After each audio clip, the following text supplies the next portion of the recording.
네, 김희수 헌법재판소장 후보자 임명 동의안이 끝내 국회 문턱을 넘지 못했습니다. 헌재 소장 임명 동의안이 국회를 통과하지 못한 것은 헌법재판소가 생긴 이래 처음 있는 일입니다. 자, 이것이 우리나라와 국민들께 어떤 의미가 있다고 봐야 하는지 여쭤보도록 하겠습니다. 먼저 최 변호사님. 네. 자, 국민들도 많이 놀라셨을 것 같은데요. 저 깜짝 놀랐습니다. 예. 사실 그 직권 상정된다라고 했을 때는 네. 일반적으로 원내 특히 여당 원내 대표가 표 숫자까지 다 사실상 꼼꼼하게 한 다음에 올리는 거 아니겠습니까? 네. 그런데 조금 있다가 봤더니 부결했다는 점에서 저는 그게 잘못된 것이라고 또 혹시나 5번가 생각했었는데 예. 알고 봤더니만 145대 145. 그 최소로 얘기하면 빅이란 그런 상태가 됐는데 네. 헌법 같은 경우에는 출석 과반수, 찬성 과반 출석에서 그 과반수를 넘겨야 되는데 2표가 모자랐던 것이죠. 그렇다는 측면에서 어떻게 보면은 우리나라 헌정사상 대통령이 본인이 어떻게 보면 추천했던 그 헌법재판소장을 임명하지 못한 첫 번째 대통령이 되는 불명예를 겪었고 헌법재판소와 우리 어떤 헌정 질서란 측면에서 봤을 때는 상당히 어떻게 보면 아쉬운 날이었기도 한데요. 그런데 단순히 좀 그런 제도 자체에 보면 아쉬울지 모르지만 결국 그와 같은 것이 최근에 있어서 이제 문재인 대통령이 있은 이후에 어떤 이념적 성향이 특히 안정적인 것이라기보다는 전체적으로 어떻게 보면 왼쪽으로 가는 그 속도가 굉장히 빨라지고 있는 그런 상황 속에서 어떻게 보면 중도 보수를 가진 국민들이 견제하고 브레이크를 걸었다. 이런 큰 틀에서 봤을 때는 이 문재인 대통령이 이번 지금까지 어떤 그 속도가 지나치게 어떻게 보면 과속하고 있다는 것에 대해서 다시 한번 또 반성하고 생각해 볼 수 있는 아주 중요한 계기가 됐다. 저는 그렇게 평가합니다. 자, 신 의원, 네. 수십 년 동안 정치부 기자로 살아왔는데요. 이번 이제 헌재 소장 부결을 아마 처음 볼 것 같습니다. 처음 있는 일이니까 처음 네, 봤겠죠. 처음입니다. 그런데 네. 자, 이것을 우리 정치나 우리 사회에 좋은 뉴스라고 봐야 됩니까? 굳은 뉴스라고 봐야 됩니까? 저는 양측면이 있다고 생각하지만은 예. 그러니까 우리 정치의 미래를 내다봤을 때는 나쁘지 않은 뉴스, 좋은 뉴스라고 생각을 합니다. 예. 그러니까 이게 오늘 아침에 이제 조선일보 이제 신문의 일면의 제목이 첫 번째 제동 걸렸다였습니다. 예. 문재인 정부. 예. 그러니까 이 일 자체가 그 김희수 그 소장 후보에 대한 어떤 그 인준 부결이 예. 얼마나 명분이 있었던 것이냐, 네. 이유가 있었던 것이냐, 이건 별개 문제입니다. 예. 별개로 치고, 정권이 그동안에 이제 그 법무장관 민정수석에서부터 그 이후에 대법관 후보자, 헌법재판소 후보자, 법무부의 여러 또 지휘디 검찰국장이나 여러 자리들이 있었거든요. 네. 그 자리에 새로운 인사가 너무 천편일률적으로 하나의 색깔이었기 때문에 하나의 색깔이면은 거기에는 또 여러 가지 문제가 발생하게 돼 있습니다. 네. 그 점에 대한 경고라는 점에서 저는 좋은 뉴스라고 생각합니다. 자, 양 기자, 이제 우리 헌법에 보면은 국회의 임명 동의를 얻도록 한 물론 대통령이 임명권을 가지고 있다 하더라도 국무총리, 대법원장, 헌법재판소장 거기도 있습니다만 아무튼 중요 3부 요인만 얘기를 이제 들어보더라도 국회에서 반드시 동의를 얻어라 이렇게 헌법이 규정을 해 놓은 것은 대통령이 자신의 임명권을 행사하되 국회의 뜻을 존중하라. 그런 의미가 내포되어 있는 거 아니겠습니까? 예. 어떻게 보세요? 그렇습니다. 사실 저도 어제 굉장히 충격이 컸었는데 네. 이게 불과 며칠 전에 헌재 관계자랑 통화를 했을 때도 예.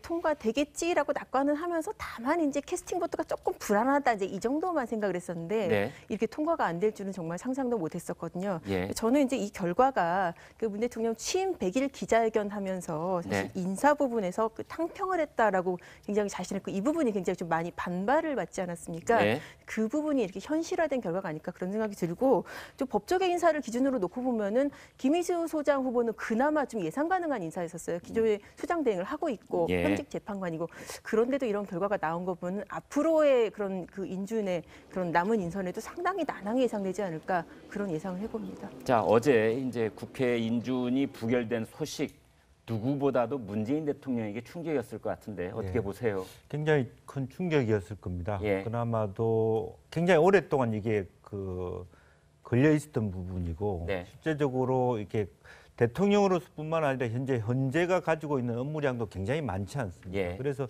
결연이 지금 2명이 돼 있는 상태에서 큰 결정을 할 수 없는 헌재 체제가 거의 1월 30일 박한천 소장 퇴임 이후에 예. 벌써 몇 개월이 지려지고 있다는 것이 국가적으로도 굉장히 불행한 사태이고 이제 그럼에도 불구하고 사실은 어쨌든 상권 분립된 상태에서 지금으로는 굉장히 충격적이지만 한편으로는 그 소통 수석이 얘기한 어떤 코멘트는 저도 좀 불만입니다. 이게 무책임하다 이렇게 얘기하기보다는 빨리 추스리고 국민의 뜻에 맞는 새로운 헌재소장을 빨리 마련하도록 노력하겠다 이렇게 얘기하는 것이 더 낫지 않았겠나 그런 생각이 들어요.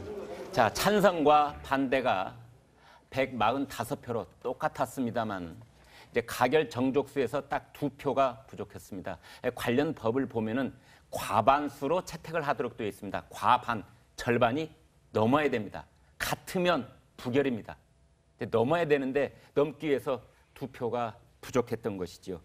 이 같은 결과에 큰 충격에 빠진 청와대와 야당, 여당이죠. 그쪽은 이제 야당을 비판을 했고 또 야당은 한 목소리로 정부 여당을 이제 비판을 했습니다. 양쪽을 다 들어보시겠습니다. 상상도 못했습니다. 헌정 질서를 정치적이고 정략적으로 악용한 가장 나쁜 선례로 기록될 것입니다. 오늘 이 부결 사태는 당리당략적인 그런 판단을 한 집단의 책임으로 돌아갈 것입니다. 임명 동의안이 부결된 것에 대한 책임은 여당이 모두 져야 할 것입니다. 그럼 이번 부결이 국민의당의 힘을 좀 보여줬다 이렇게 생각을 하시는 건가요? 저희들은 이제 각자가 가진 기준에 의해서 헌법기관으로서 판단했습니다. 자, 신윤 이번에는 이제 김일수 헌재소장 그 임명동이 부결된 것에 대해서 정치적인 의미를 좀 들여다보도록 하지요. 네. 청와대 윤영찬 국민소통수석이죠. 무책임하다. 네. 그것의 극치다 이런 얘기를 했어요. 극치란 표현까지는 모르겠는데 무책임이라는 표현 자체는 저는 동의합니다. 그게 여당이 무책임했다는 겁니까? 야당이 국회 무책임했다는 겁니까? 전체를 말하는 것일 텐데 예. 제가 부결시킨 어떤 그 쪽에 대한 어떤 책임을 묻는 그런 표현인데 네. 저는 왜 그걸 동의를 하냐면은 예. 헌법재판소장은 헌법기관장입니다. 네. 헌법에 명기된 것이고요. 네. 그래서 무슨 일이 있어도 네. 그러니까 특별한 아주 강력한 하자가 발견되지 않는 한 네. 통과를 시켜주는 것이 국회의 도리입니다. 네. 그동안 그렇게 해왔고요. 예. 그런데 이번에 그렇게 하지 않았습니다.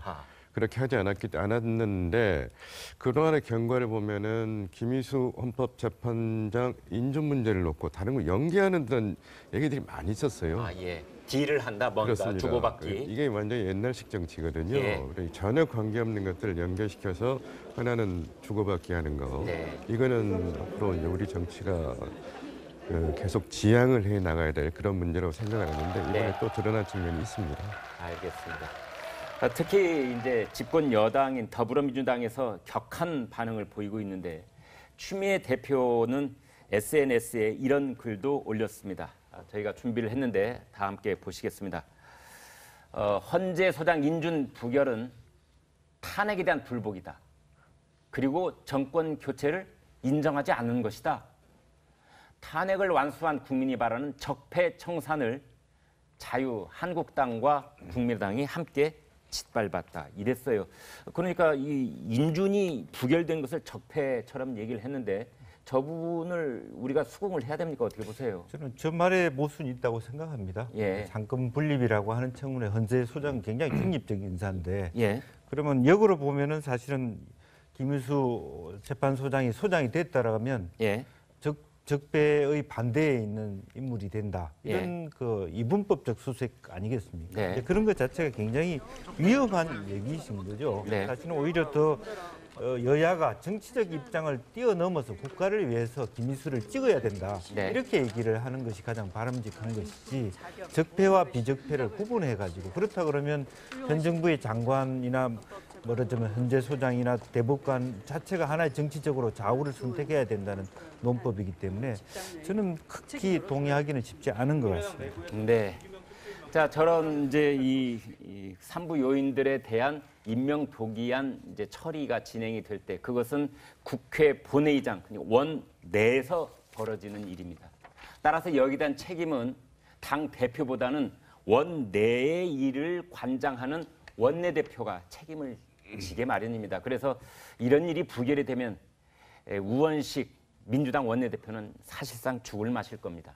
그래서 사의를 표명을 했는데 중진들이 만류를 했다고 그래요.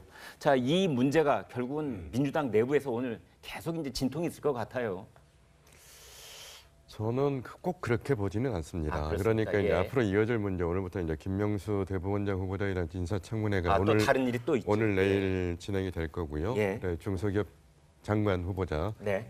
어제 이제 청문회가 끝났습니다. 네. 이 채택 문제, 청문 보고서 채택 문제로 남아 있고 우원식 그 원내 지도부에 대해서 인책 문제에 대해서는 어제 사의를 표명했으나 일단 정리하고 넘어가지 않았습니까? 그렇게 예. 하지 않는 것으로. 예. 그래서 아마도 제가 보기에는 큰 파장은 없을 것이다. 옛날 같으면은 청와대에서 당의 원내 지도부가 책임을 묻고 이런 일도 있긴 그랬었죠. 했습니다만은 예. 그렇게까지 가진 어제 청와대에서도 그렇게 가지 않을 것이라는 언급이 나온 게 있었고요. 저는 그 언급 자체가 부적절하다고 생각하는 사람입니다만은 청와대가 저는 그런 흐름으로 봤을 때 큰 파장은 없을 것이고 다만 이제 저런 것들이 여야의 협치, 이낙연 총리가 얘기했던 것처럼 그 문제에 대한 자각으로 이어져야지. 네. 넘어진 자리에서 일어나라는 말도 있지 않습니까? 그게 네. 아니라 감정으로 치달으면은 안 되죠. 자, 그런데 어제 이제 표결 결과가 알려지자 이제 여러 곳에서 도대체 누가 부결시킨 거야? 뭐 이런 얘기가 많았어요. 국민의당이냐, 아니면 뭐 민주당에서 일부 배신자가 있었던 거냐, 뭐 이런 얘기까지 있었습니다. 네, 그렇습니다. 이제 그 중에 미묘하게 들어와 있는 부분이 이제 기독교계의 그 영향력입니다. 즉 그 국회는 여야를 떠나서 특히 기독교를 믿고 계시는 의원들 입장에서는 특히 이번 그 헌법재판관 소장에 대하여 상당히 그 여러 가지 어떤 종교계 자기 지역구에 왜 그런 있는 관계가 있는 거죠? 이제 동성애 관련돼서 어떤 그 지금 김윤수 재판소장 후보자가 입장, 가지고 있던 입장에 입장에 대해서 기독교계가 우려를 심하게 그러니까 김윤수 재판관은 동성애를 인정해야 되는 쪽이었다 이런 거죠. 그래서 거기에 반대하는 이제 우리 종교계가 지역구에 많이 있으면 그 의원들은 반대할 수밖에 없을 것이다. 네, 그래서 그렇게 본다라면 결과적으로는 뭐 다른 자유한국당이나 바른정당을 제외하고 말하자면 그 더불어민주당이나 국민의당 의원들에 대하여 집중적으로 그런 정도의 영향력이 있었고 또 부분적으로는 아마 국민의당 내부에서는 그야말로 안철수 대표가 되면서 어떤 투쟁 일변도로 생각해 왔기 때문에 아마 그 국민의당의 한 3분의 1 이상은 충분히 반대표를 찍고 또 일부 여당에서의 어떤 반대표도 있을 수 있겠다 그런 생각을 조심스럽게 하게 됩니다. 네, 양 기자. 그런데 사실은 이제 더 큰 문제는 김명수 대법원장 후보자인데요. 왜냐하면 그동안의 야당의 반발은 김희수 후보자보다는 김명수 후보자한테 더 훨씬 컸기 때문에 이제 오늘부터 청문회지 않습니까? 네. 어떻게 예상하세요?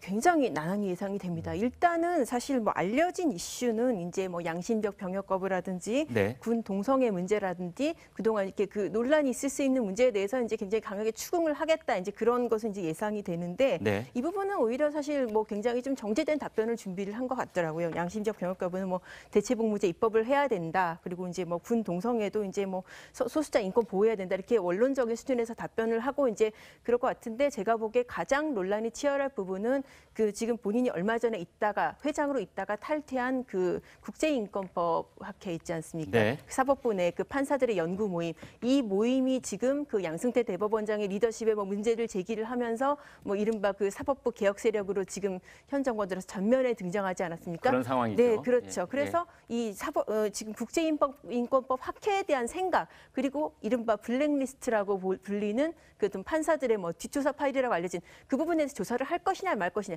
여기에 대해서 상당히 강한 추궁이 있지 않을까 그런 생각이 듭니다. 자, 그런데 자유한국당 정우택 원내대표 이렇게 되어 있더군요. 무슨 수를 써서라도 찬성해 줄 수 없고 부결시켜야 된다. 바로 김명수 대법원장 후보자에 대한 한 말입니다. 그렇다면은 이제 더 뭐 여야 간의 힘겨루기가 세질 것 같아요. 그렇죠. 결국 그 고래 싸움에 새우등 터진다 이런 관계가 될 수 있는데 결국 이 케이스 같은 경우에도 과연 대법원장이 새우는 뭐 그렇게 적절한 비유는 아닌 것 같습니다만 결국 이 케이스 같은 경우에도 지금 당론으로 지금 그 김희수 재판관 그 헌법재판 소장 같은 경우에도 당론으로 반대를 했고 결국 그 김명수 후보자 같은 경우에도 당론으로 반대할 가능성이 있을 것 같은데요. 결국 이번 같은 경우에도 관건은 국민의당이 키를 쥐고 있을 가능성이 상당히 높지 않을까 싶습니다. 예. 다만 지금 보수 야당 측에서 반대하는 이유는 단순한 이 김명수 대법원장뿐만 아니고 지금 양 기자께서 정확하게 지적하셨듯이 최근 보면은 민변 출신의 이유정 헌법재판 후보 그리고 또 국제인권법 학회를 있었던 분들 중심으로 해서 지금 김명수 후보자 또 청와대 법무비서관으로 있는 분 그리고 며칠 전 같은 경우에는 인천지방법원에서 한 판사님이 뭐라고 썼습니까? 판결이 곧 정치다. 그리고 대법원 판결은 그냥 참조해야 될 것이고 따라야 될 것이 아니다. 이렇게 얘기를 하는 속에서 국민들 입장에서는 사실 사법부는 좌로나 우로나 치우치지 않고 안정감을 줘야 되는데 지나치게 어떻게 보면 그 이념적 성향이 바뀐 이 부분에 있어서 불안해하는 부분도 많기 때문에 이 부분의 어떤 여론적 흐름 굉장히 중요하고 그것이 바로 김명수 대법관 후보자가 임명될지 여부를 가름하게 될 가장 중요한 기준이 될 거라고 봅니다.